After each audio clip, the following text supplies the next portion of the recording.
Welcome in, everyone. Ready to dive into some Renaissance esotericism. Always up for a little mystery. Today, we're looking at Henry Cornelius Agrippa's 3 books of occult philosophy. But before you picture us summoning demons, Though that would make for an interesting episode. we're actually focusing on book 2, where Agrippa gets surprisingly numerical. Numerical. Oh yeah, he connects numbers to basically everything. Natural phenomena, spiritual concepts, you name it. Agrippa's world was all about those hidden connections. Well, he wasn't just some guy with an abacus and a pointy hat. Agrippa was weaving together philosophy, theology, even magic to try to make sense of the universe. Right, it's a whole system he's building. Yeah. And he starts by giving specific traits to the numbers 1 through 12.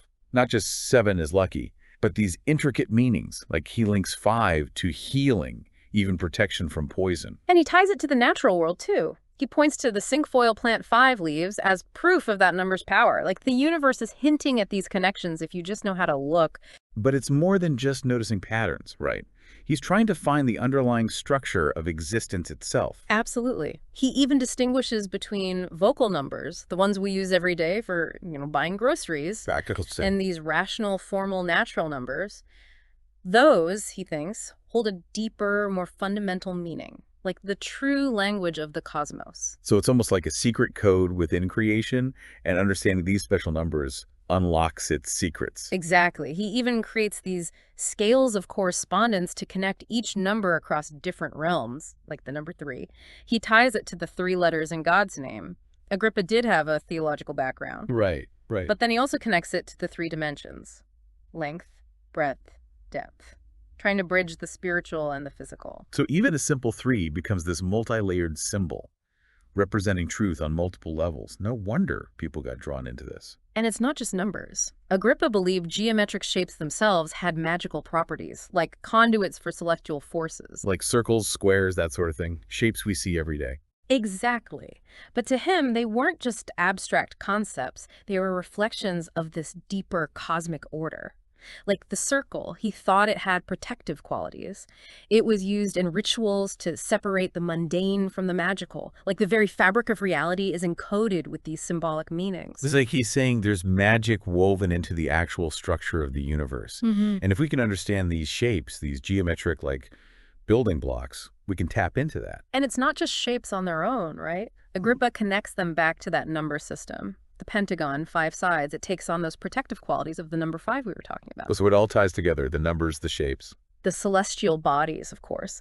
That's where Agrippa's system really goes cosmic. He believed the planets had a huge influence on us down here, on individuals, on events, everything. He goes deep on planetary influences. This is where we start to see the roots of modern astrology. But it's much deeper than just your daily horoscope. Oh, way deeper. Agrippa thought each planet had its own personality, its own energy.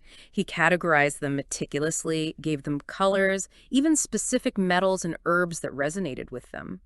To him, understanding those planetary influences, that was key to understanding a person, their character, even their destiny. It's almost like a cosmic personality profile based on when you were born. And it gets even more intense, because Agrippa believed you could use these celestial energies, specifically through making talismans. Okay, so tell me more about these talismans. What were they? They weren't just good luck charms, they were objects very carefully crafted that were supposed to be imbued with these planetary powers. Picture a metal amulet engraved with symbols connected to a specific planet, and you'd create it at a time when that planet's influence was super strong. So like custom-made cosmic power tools. Yeah. Made for a specific purpose, channeling specific energy. That's the idea. And it all comes back to one of the most fascinating parts of Agrippa's work, this idea of the world soul. Okay, I've heard that term before, but refresh my memory. It goes way back to philosophers like Plato. Basically, the idea is that the entire universe is all animated by one single life force, everything connected. So it's not just that a circle means this and the number 5 means that. It's that they're all part of this bigger underlying Cosmic web, exactly. The world soul. It was seen as the source of all life, all energy, everything. The thread that ties it all together. Stars, planets, us. Even grains of sand.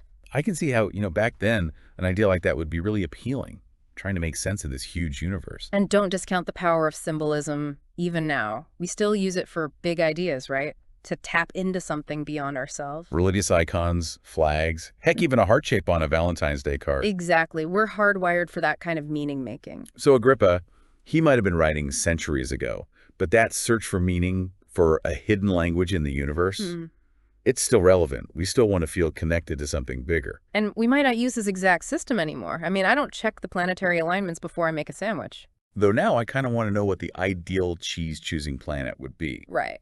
But jokes aside, Agrippa reminds us to pay attention to the symbols around us. What do they mean to us? How do they make us feel?